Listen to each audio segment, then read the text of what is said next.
everybody, happy Thursday. And when it's Thursdays here, that means it's almost Friday. Yay! But it also means I'm on Twitter. So if you asked your questions using the hashtag KatieFAQ, either in my notifications or my messages, I found them and I answered some already. So like I always say, if you're wondering about a question and maybe someone else asked it and you're like, ooh, I hope she talks about that. If I don't, check out my Twitter feed and see what other questions I've answered, because I'm on there a lot and I try to answer as many questions as I can. Okay, so today I have 3 questions, and kind of across the gamut, I try to make the questions a little varied between, what types I'm talking about. And then I have a journal topic. Thanks, Millie, for that. Okay, first question. Okay, Katie, I went to my previous psychiatrist today for a second opinion. Same diagnosis. Bulimia it is. I just came home and threw everything in the kitchen away. Would that help in any way, or will that just take me to the other end? And the reason I selected this question is actually because it's an automatic thought, right?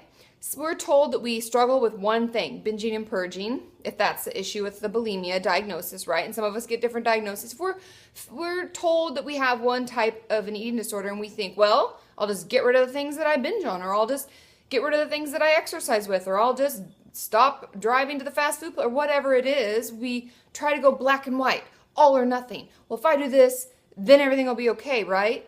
And the answer is no, because it's not going to send us to the other end. That's not even what I'm worried about. The thing that I'm worried about is the fact that what we really need to think about is what purpose our eating disorder serves us. Why are we using it? When did we start using it? And then what other coping skills can we try to replace it with? Those are the things that we need to work on. It's not about the food. Fuck the food. It's not about the food. I know that I say that a lot, but it's the truth. At the end of the day, we focus all our energy and attention on the food because there are other stuff going on that's out of our control. So we're going to control that, and we're going to focus on that, and we're going to use that to cope. So I wouldn't throw everything out because that's really not solving the problem, is it? Okay, question number 2. Hey, Katie, thank you so much for all that you do. It's really impacted my life. Aw, thanks.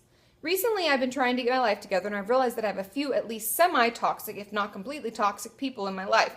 The problem is that they're the closest people to me. I'm lucky enough to have truly amazing parents, but there's so much negativity that surrounds them that is becoming a problem for me. Also, my best friend is struggling with issues, and as much as I love her, it's making it extremely hard for me to maintain a friendship with her. I feel like I can't cut these people off as I love them more than anything.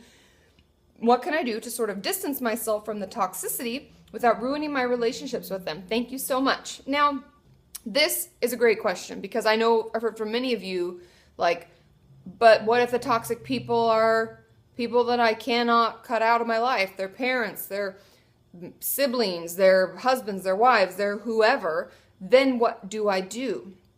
Now, the best thing to do, to be truthful, if you are able to do this, is to get into therapy on your own. If it's a spouse, get into couples counseling. But the reason that we tend to feel people are toxic, and we tend to feel, like my video I did about emotional abuse, sometimes these things can go hand in hand. Someone's very toxic, they suck the life out of you, while at the same time, putting other people down or putting you down, or who knows what's happening. And the best thing we can do is begin to set boundaries. Now, I know for many of you, you're like, but that makes me nervous and I'm going to feel guilty, and there's going to be a lot that comes along with that. But the most important thing is that we protect ourselves and our recovery and our process and bettering our lives or whatever we're trying to do. And that's the best way we can do it. Now, how do we set boundaries? Now, I have some videos on this. If you want to check those out, just search Kati Morton boundaries on YouTube. But I want you to first start noticing when you feel they're most toxic. Is it when they're pulling you into their drama? Is it when they're talking about things that you feel like you shouldn't be talked with about? Is it the fact that it's all about them and it's never about you? I want you to figure out what it is that really drains you.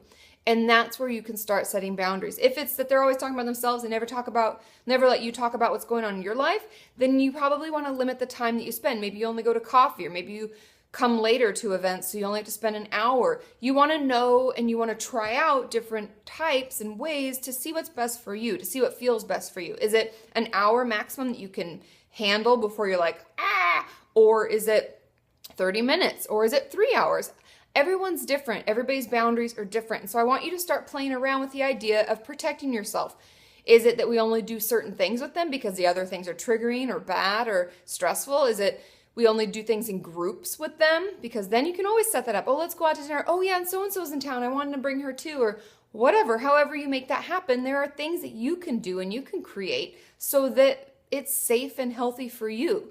And you're going to have to try some things out. Feel what's okay, feel what's not okay, and then we'll go from there. Okay? Question number 3. Oh, and if anybody has tips and tricks about ways they've set boundaries, how they've managed the feelings that come along with doing that, let us know below, okay? Question number 3. This might be a silly question. Obviously, it's not. There are no silly questions. But can you recover without really working on the underlying issues? If you learn new healthy coping skills and implement them instead of unhealthy coping skills, can you just replace the unhealthy coping skill with a healthy one and it becomes more second nature than the unhealthy one? I can't see why not. Now that's their question. The truth is, no. Because the interesting thing about our brain and the way that it works and it manages stress and bad situations is it will come out one way or another. Now, if right now it's depression and we find new coping skills and we're trying to get ourselves out of bed and we're just forcing ourselves, white knuckling our recovery, we're like, I'm going to make this happen.